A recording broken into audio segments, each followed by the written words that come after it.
وی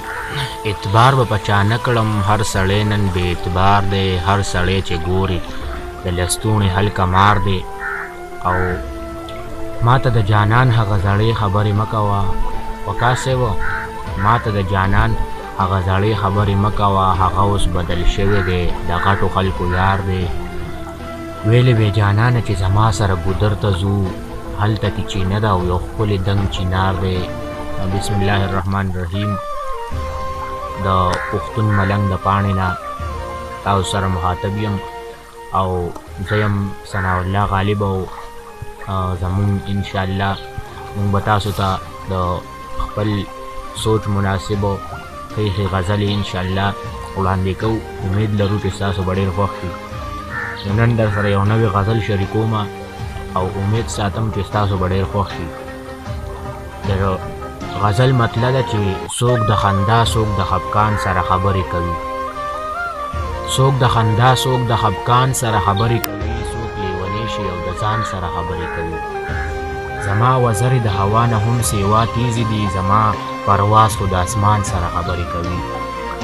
زما وزرې د هوا نه هم سیوا تیزې دي زما پرواز خو د اسمان سره خبرې کوي هغه چې تا به ورته ویل چې لیونی دې که خدای هغه چې تا به ورته ویل چې لیونی دې که خدای هغه پاگل شو اوس د ځان سره خبرې کوي او ورته ویل صبر وکړه مه راځه جانان مې راځي ورته ویل صبر وکړه مه راځه جانان مې راځي څه لیونی دې د باران سره خبرې کوي چاته چې په دې یو خبره چاته ویل چې په دې یو خبره ډېر مې خوښ دی